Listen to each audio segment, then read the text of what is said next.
A lot more disturbing news has come out about the Astroworld Tragedy, and it includes another name being added to the list of those who lost their lives. The toll has risen to 9 people now as a 22-year-old college student has succumbed to her injuries. According to reports, 22-year-old Bahari Shahani has become the 9th victim to lose their life in the mass casualty event that took place during Astroworld.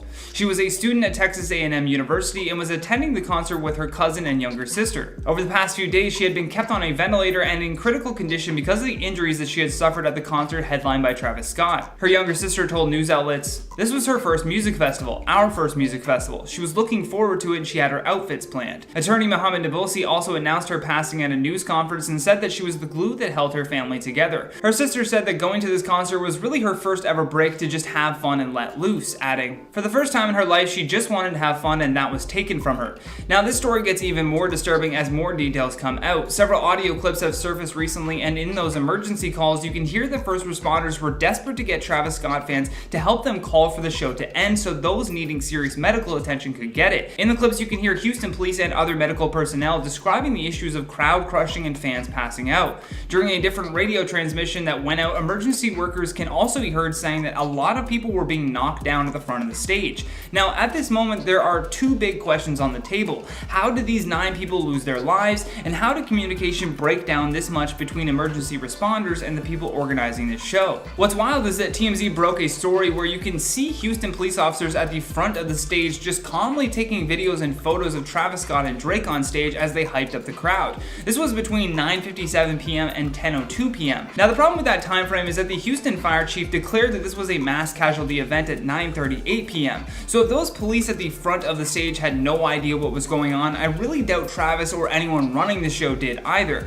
which is a result of not having direct radio connection between first responders and the event organizers. James Lassiter, who is the lawyer for the family of Bahari Shahani, also said in a statement, "We want to make sure that the people who decide to put profits over the safety of the lives of children are held responsible." And Houston Police Chief Troy Finner said that the police will be continuing to interview witnesses so that they can hopefully build a better timeline of events to truly understand where things went wrong. A spokesperson for Travis Scott is now claiming that Scott was not at all responsible for what took place during his Astroworld festival. As I just mentioned, a representative for Travis Scott has now apparently said during an interview that the rapper was in no way responsible for the mass casualty event that took place during his Astroworld festival. The performance turned deadly after a crowd surge got out of control and chaos ensued when medics couldn't safely get people out. The rep also added that despite him claiming no responsibility, he does want to be responsible for the solution. Spokesperson Stephanie Rollins-Blake, a former Baltimore mayor, said to the press, "I mean, this notion that Travis had the ability to stop the concert is ludicrous. They have a 59-page operations plan and it clearly says the only 2 people that have the authority to stop the concert were the executive producer and the concert producer."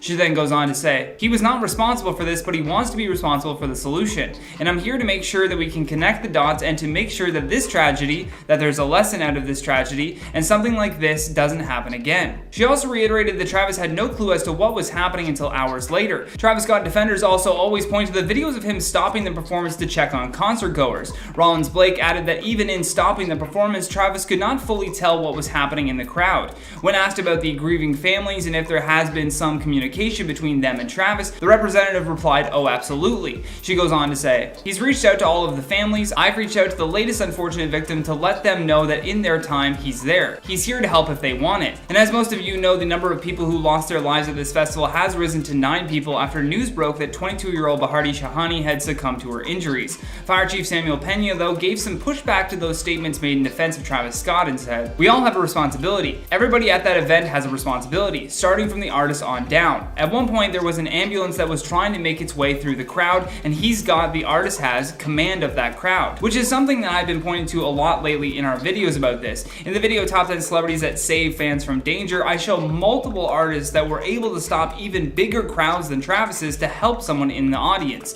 The artist on stage is the center focus of everyone in that crowd, and much like a conductor in an orchestra, they have the power to control that crowd. However, this representative is not the only person that is standing behind Travis Scott. A lot of his fans are actually split on who to blame for all of this. Kylie Cameron, a 21-year-old student at the University of Iowa who attended the festival, said, "I know he has a history of encouraging fans to get rowdy and stuff at a show, so I went into it knowing that is the culture there." Even with reps and fans defending Travis Scott, it will definitely come down to what the Houston police find in their investigations. There are music festivals all over the world that Travis Scott could have learned from when planning his festival. As you all know by now, things got out of control during the Astroworld Festival, and a lot of that has to do with poor planning. planning leading up to the event. Coming in at number 10, not a festival. Typically when you go to a music festival, you're going to walk around and see multiple stages or venues that have artists of all levels and genres. This isn't done by accident. This is actually planned so that fans are given choice and therefore will be split between stages. However, whenever you make the focus of your festival, and by focus I mean theme, all Travis Scott, sure, it might be great for his ego, but logistically this is a nightmare.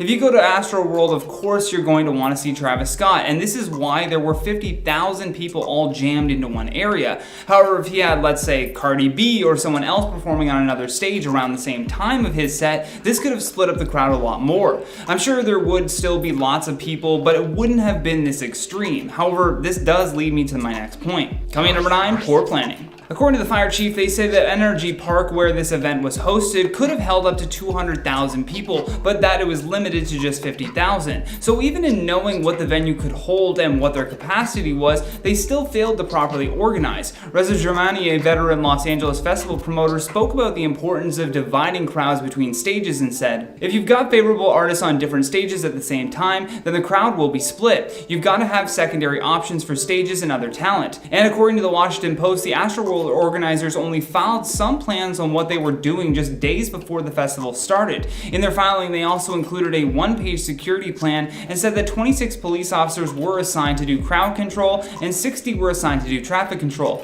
However, after the event, local police claimed that there were actually 528 Houston police officers in attendance and more than 750 security guards. So more than enough manpower and really just no proper plan put in place. Coming in at number 8, no emergency exits. This was already a tragedy, but man, could it have been so much worse. People were so jammed in together that anyone who passed out had to be crowd surfed out of there. That is no way to handle someone who had just gone unconscious. I understand that that's what they had to do because there truly was no other option available to them, but damn is it sad to watch. This sort of branches off of the point of poor planning, but why weren't there more barriers to split the crowd in case of emergencies? There should have been even more clear paths made in case EMTs had to help someone. What's worse is that everyone and their mother knows Travis Scott concerts are dangerous, so if you know what you're getting into, why not prepare or over-prepare for the worst case scenario? Which we'll get to more of in my next point, but I really think this tragedy is going to force festivals and venues to be more on top of crowd control, kind of like a lifeguard who just watches for people that are being knocked down. Coming in at number 7, the operation plan. Despite having a 56-page event operations plan for the Astroworld Festival, they neglected to prepare for things such as crowd surges.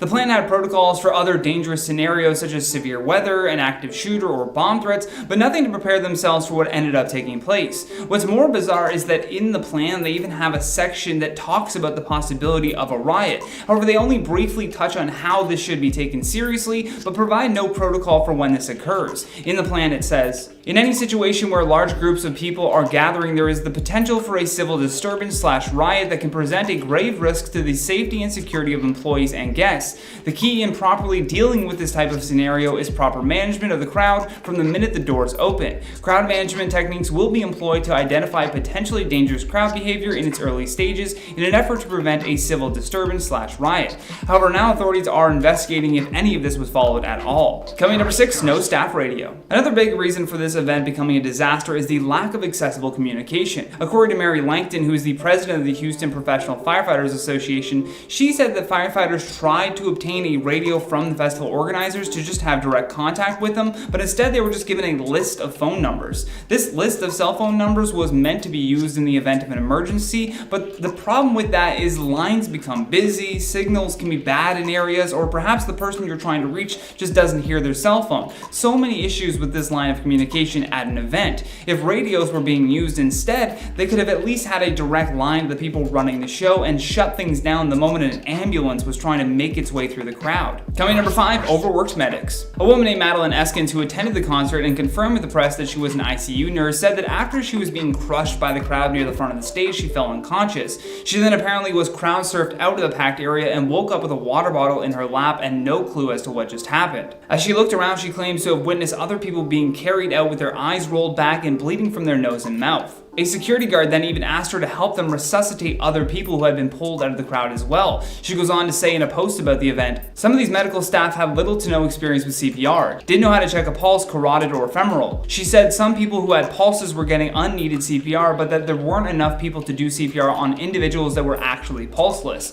adding, "The medical staff didn't have the tools to do their jobs, and despite the crowd around us trying to get someone to stop the concert, they just kept going," even though Travis acknowledged that someone in the crowd needed an ambulance. In at number 4, team breakdown. My heart really does go out to those poor EMTs that had to continuously work on trying to revive people in this chaos and by themselves in most situations. Another TikTok user who claimed to be a medic at the event said that he was on his way to assist another medic, but he had to stop and save another concert goer who had also fallen unconscious. And this kept happening again and again to medics who were just trying to work in teams because so many people were running up to them requiring assistance. Anyone who has performed CPR knows that it gets tiring, so that's why there should always be a team of at least 2 people who can then switch back and forth and really assist each other in saving a life. But that wasn't an option at this moment, and now we are seeing the tragic results. Coming in at number 3, ignoring the signs. So my question is that after witnessing all of this chaos and seeing an ambulance drive through the crowd of his festival, all of those people were there to see him perform.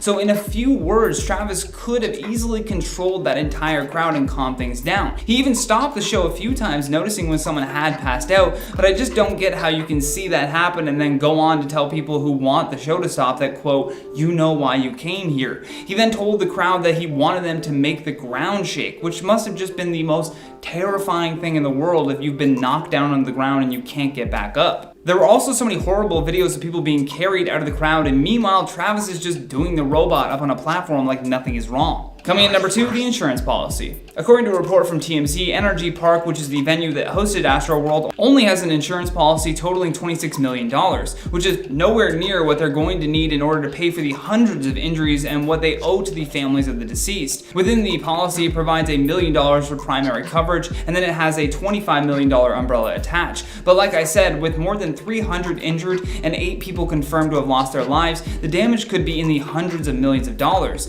And when the policy can't cover it, the venue has to fork over anything above that limit. That being said, hopefully between Live Nation and Travis Scott himself, they have other insurance policies to cover this, because if this all ends up falling onto the venue, it could be disastrous for their business. Coming in at number 1 spot, words matter. Alec Baldwin's daughter Ireland tried to defend Travis Scott against the amount of backlash that he was getting from this tragedy. She blamed misinformation on him being wrongly accused of inciting a riot. However, she goes from saying that no one should get hurt listening to live music and then tries to say that Travis shouldn't be at all responsible when people get hurt listening to his music. I mean, he literally has lyrics that talk about people getting hurt at his shows. In the song Stargazing, he says in one verse, "Got new money, got new problems, got new enemies. When you make it to the top, that's the amenities. Packing out Toyota like I'm in the league, and it ain't a mosh pit if ain't no injuries. I got him stage diving out the nosebleeds." Plus, add to that him instructing the crowd to make the ground shake, knowing people had passed out, and then telling them you know why you came here when asked to stop. Following the tragic event that took place at the Travis Scott Astroworld Festival, TikTok was flooded with people showing Travis how other celebrities have handled similar situations. That's why today on the show we're going to be taking a look at the top 10 celebrities that saved their fans from danger. That there's a good chance that this show is going to get cancelled at some stage. Your security is my responsibility, okay? There is a ton of room down the back of this room. Everyone doesn't need to be like this.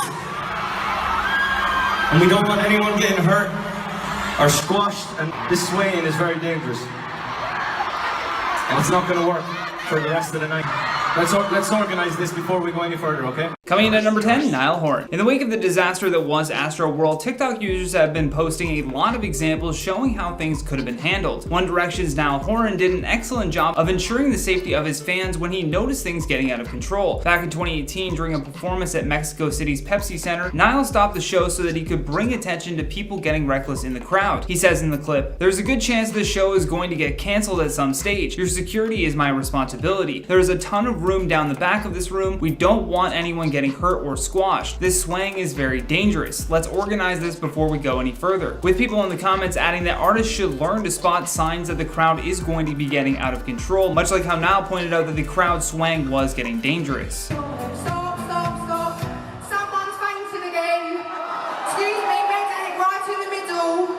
It's happened last night as well. Are you alright? Coming at number 9, Adele. While Adele was performing her song Rolling in the Deep, she called an immediate stop to the music after noticing a person had fainted. She says in the clip, "Stop, stop, stop, stop. Someone is fainting again. Excuse me, medics right in the middle." She then asked for the people in the crowd to make room for medical officials to get through. And then before she even started the show up again, she asked that person who fainted if they were alright. One Twitter user who shared the video that has since gone viral also added, "Notice how Adele can spot one person who needed help and stop the concert until she knew they were okay. But Travis Scott had hundreds injured and multiple dead and he didn't notice nor stop the concert." Some people in that post did defend Travis for briefly stopping the concert a handful of times to point out people who had fainted, but many could not be convinced that he didn't help incite what happened. Yo, stop that shit. If you don't stop touching girls, I'm gonna come out there and f you up, bro. Coming in number 8, Drake. While performing a packed show in Sydney in 2017, Drake stopped his show mid-performance to call out a fan who was getting a little too handsy with the women in the crowd. Accusing this guy of groping women, Drake points his finger right at the guy and says, "If you don't stop touching girls, I'm gonna come out there and f you up." Drake has also found himself getting involved with lawsuits regarding the Astroworld Festival Tragedy. He had performed on stage with Travis shortly before the mass casualty event took place, according to police, which means he also has been getting sued by those blaming him for inciting a riot and violence. One lawsuit is seeking $1 million in damages and claimed that the event organizer Live Nation failed to provide adequate security and medical services. Hold on. Can you get her up? Is she okay? Coming in number 7, Billie Eilish. Another video that has resurfaced since this incident shows Billie Eilish stopping her performance of the song Ocean Eyes when she notices someone passed out in the crowd. She then runs to the back of the stage to grab a water bottle and ask them if there is anything else that she can do. Eilish then goes on to say, "I care about you guys so much, I want you to be okay." Then to much of my amazement, she actually begins to pass out more water and calm the crowd down before starting the show back up again. And for such a young artist, it was really great to see this level of awareness during her performance. Coming in number 6, Idris Elba. Moving away from musicians stopping their shows to help out a fan, here we have a case of a celebrity stopping a theater performance. Back in 2019, during a performance of Tree, which is a play that Idris Elba actually created, a 33-year-old woman had a seizure in the audience. According to reports at the time, Idris immediately called for a stop to the show and went over to check on the woman. She remembers just waking up and seeing him over top of her, checking and making sure that she was okay, and even accompanying her to an ambulance. The woman told the press later on, "I would love to thank him personally, but doubt I will cross paths with him. He's very famous." Coming in number 5, Tom Holland. Usually at red carpet events or autograph signings, tons of fans show up, but so do a lot of thirsty paparazzi who are just trying to make money off of these signed autographs. One Twitter user told a wild story about going to see Tom at an autograph signing in New York City, and as she was being crushed against the barricade by people wanting Tom's autograph, he actually stepped in to help. She says in the tweet, "Tom Holland just threatened grown-ass men, then threw their posters because I was crushed against the barricade. He said, 'I'm gonna throw your shit on the ground if you keep pushing her,' then came to me and calmed me down." On the floor if you keep pushing that guy. Guys, Can I get some time, please? You're literally crushing us. I'm literally gonna have a panic It's okay, I got you. The fan said that she felt like she was going to have a panic attack, but Tom repeatedly assured her that he would help and then asked for the crowd to begin backing up. This is real. I want you guys to make sure that you feel okay and you're good. Is it another one? Well, let's do the same thing. Somebody pick them up, and everybody right here, look at me. Everybody look at me. Coming in at number 4, Logic. The rapper Logic is another great example of how easy it can be to control your audience when you just shut the music down and ensure safety as a priority. During one of his shows, he witnessed 2 medical emergencies in the pit area and just asked that the people carefully move to the side so that they could help the people passing out be taken to safety. He then went on to later say in the clip, "No matter where you are, from the front, the middle, and on the side, it ain't worth waking up in the hospital tomorrow." I also like that he stressed the importance of people just staying hydrated during the show, especially if you're at a concert and you're jammed into a venue like this. It's so important to just get out and catch a breather if you feel like you need it, and kudos to him for recognizing that. We got a little problem up here. Pick him up right now. Everybody up. Sorry, you guys. We gotta look out for safety first, for real. Nobody gets hurt. Coming number 3, Linkin Park. I knew I was a fan of Linkin Park before, but man, did this clip ever solidify that. Not only did they stop their show to help a fan who had fallen down, but they also paused to express how important safety at the event was. As Mike notices a fan getting into trouble in the mosh pit, he immediately stops playing and tells them to cut the music. Chester then jumps up beside him and yells, pick him up right now," as he points into the crowd. Matt then adds, "Everybody up. Sorry you guys, we gotta look out for safety first, for real. Nobody gets hurt. That's number 1. I also love that at one point in doing this, Chester Chester starts a chant going with the crowd, which gives you this warm feeling like watching a community come together to help each other out. Chester yells out to the crowd, "If someone falls down, what do you do?" And in synchronized fashion, they all chant back, "Pick them up." Out of bars, pick those girls up, bro. Pick the girls up. Pick the f***ing girls up. What's wrong with you? Take my phone. Coming number 2, ASAP Rocky. Back at Rolling Loud in 2019, ASAP Rocky was performing on stage when he noticed that the crowd was getting really out of hand. More specifically, he sees that a few girls in the crowd had actually been knocked down to the ground. He immediately calls for the music to stop and starts shouting into the microphone for everyone to just back up. He also starts telling everyone around them to pick the girls up, something that he has to say a few times before people stop freaking out because he's talking right at them. Stop. No. You don't f***ing fight at my show, you asshole. Who's that right there? Let me see him.